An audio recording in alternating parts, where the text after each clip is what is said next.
Hi everyone, thanks for joining me on another video in the Relax With Me series. Today, I want to talk a little bit about something a little different than what we've been doing. I want to talk about what's going on in Canada today. It's cold outside, so put me in the Canadian mood. Hey. Anyways, so first of all, congratulations, Canada. Trudeau is resigned. What does that mean? I don't know. We'll have to wait and see. So from what I can gather, Trudeau is still going to be there until his party can find a new leader, and is putting off elections until March, which for Canada is not good because of what the potential tariffs that Trump is talking about for importing Canadian goods. That's not going to be good for Canada, but it'll be interesting to see what happens in this next couple of weeks as far as whether they can rush an election or not.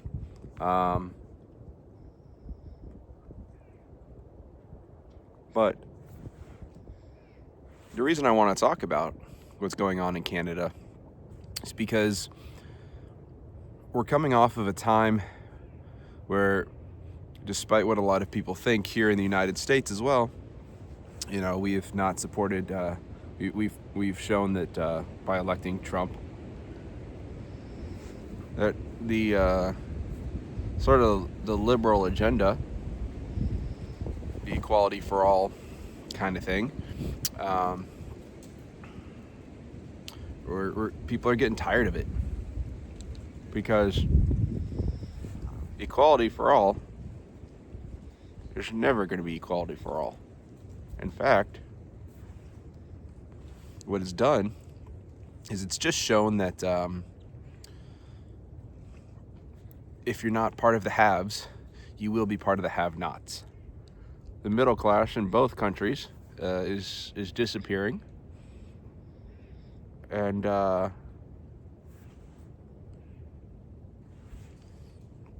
guess that's equality of a sort. I guess, right? So the middle class is disappearing. Inflation is a big problem. See, I've gone across the whole gamut, right? So when I was in school, when I was in college, I went to an environmental college. So you can damn well guess that I was a bleeding heart liberal. I couldn't understand conservative policies at all. And obviously the environmental movement was a huge chunk of that.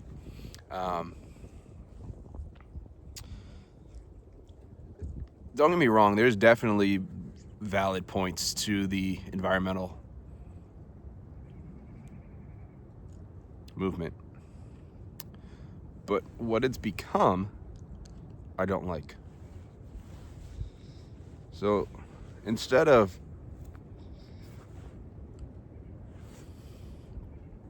I think most people understand the value of the earth. I think most people understand the value of wild places. Now, what they think of those wild places, you know, a little bit different. I happen to like wild places. But what the environmental movement has become is a way of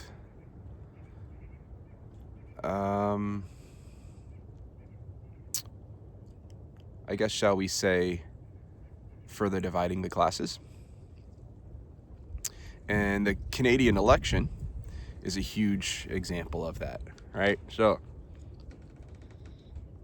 what's one of the big problems that's happening in Canada is their carbon tax. And thankfully, we don't have one of those here in the United States. Let's hope it stays that way.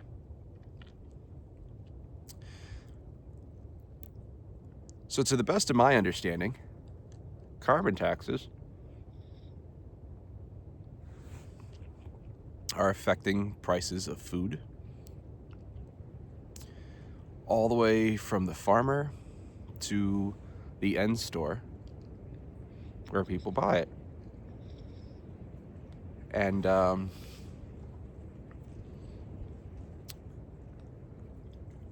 let's be perfectly honest, carbon taxes aren't fixing anything, because where's that money being reinvested? Right? I mean, if we're really so concerned about cutting down on CO2,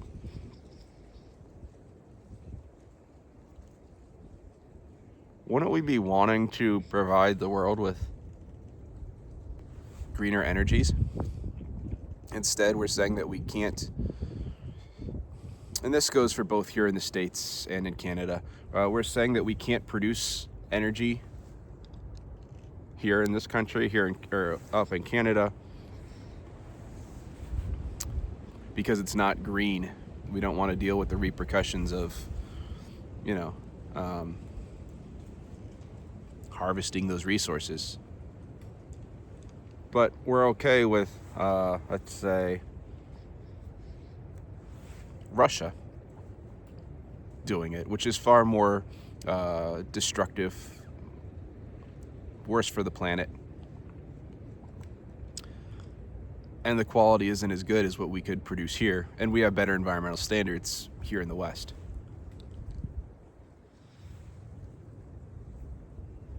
So, what was this? The statistic I heard today was that if Canada alone produced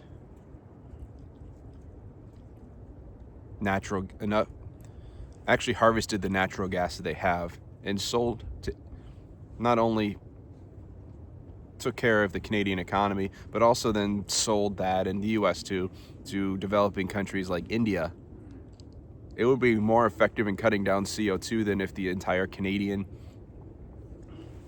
all of Canada stopped using CO2 for an entire year.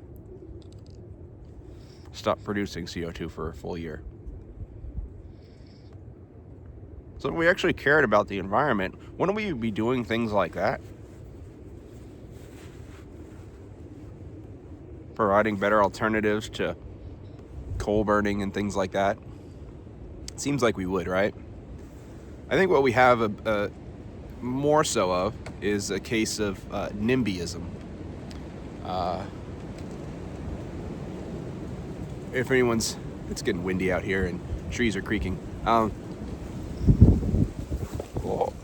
you guys are falling over. So, if you're not familiar, NIMBYism is not in my backyard. And that simply means I don't want to see it. I don't want to see the repercussions. Electric cars are a great example of this, right? They make you feel good. They're green. They use electricity instead of fossil fuels. Where's that electricity coming from?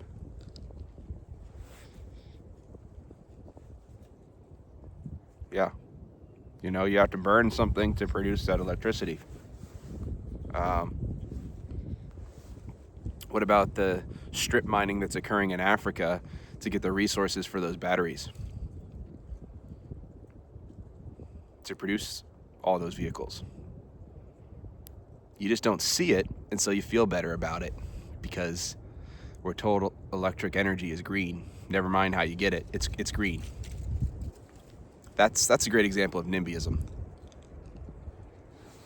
So we don't really care how these things are produced. We don't care where the energy is coming from, as long as we don't have to see the repercussions of it here in this country. Or in Canada, same thing, right? Effectively. So, here's another example of it. We'll use the example of wolves.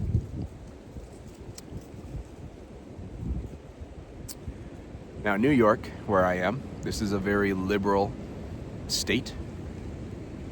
And we like to tell the rest of the country they're doing it wrong if they don't support environmental causes like wolves and wildlife. Okay.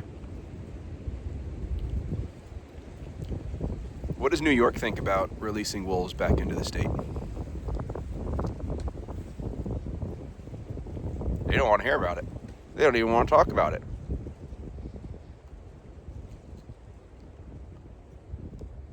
It's another one of those NIMBYisms.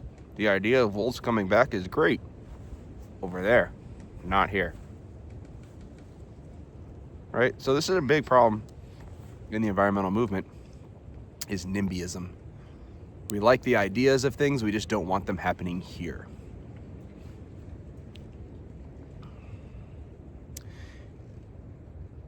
And I caught on to that a while ago, a number of years ago, and obviously, you know, when you settle down and start a family, you buy a home, you start to feel a little bit differently than when you're just a college student. And you start to see things a little bit differently. See, inflation is the creating more money, and so the value of the money that exists declines. And that's something that's really wreaking havoc across the world. A lot of the big increases still originate from COVID spending and whatnot. Oh, the world's got to shut down, and we can't let the economy tank, so let's produce more money without actually producing anything. Yeah, that's a good idea.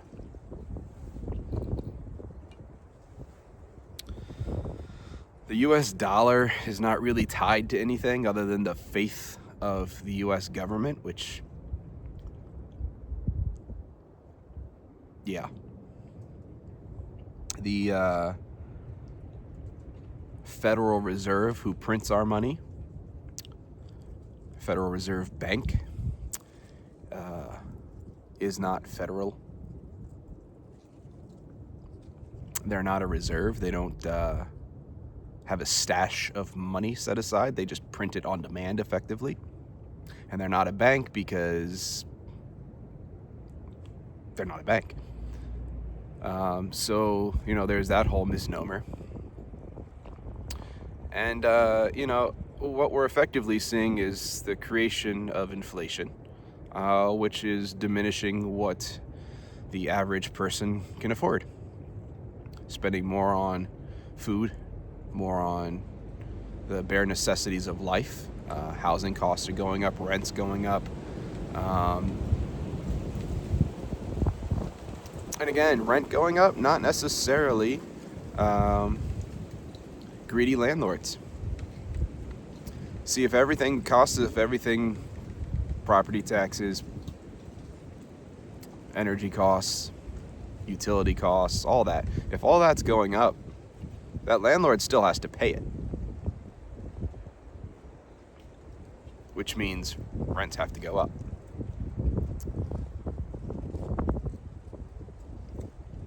So this difference of going from, you know, the diminishing middle class,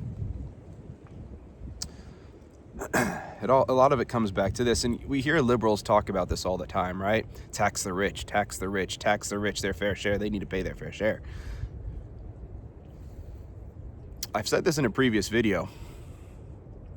If liberal politicians actually meant that, they would actually be fighting to completely abolish the tax code. Everyone would pay an equal percentage. So long as there's loopholes in the tax code, the wealthy will always have ways out of paying their fair share of taxes. It's just how it is. See, if you find out about a loophole, you could campaign your entire life to close that loophole. But guess what? There's a lot more loopholes, you just don't know about them. I'm learning about some of these loopholes. And you know what it makes me want to do? Utilize them. Not get rid of them. It makes me want to utilize them. Learning these things for yourself is very important because it's a game, effectively, right? If you get rid of the rules of the game, it's just kind of a free-for-all. What you need to do is learn the rules of the game.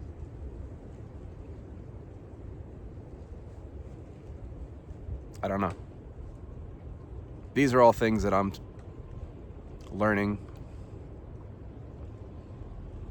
There's no right, wrong answer. But let's just be honest with what we're seeing, right? Liberalism is about feeling good in a lot of cases, saying the right things. The liberal parties are saying the right things that people like to hear that makes them feel good, but that doesn't mean they're right.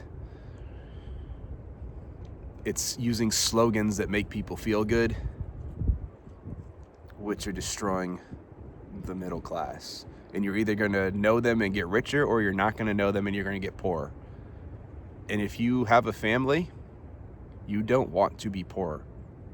You want better for your children. Just some thoughts. All right, guys. That's all. Have a good one. I'll talk to you in the next video. Bye.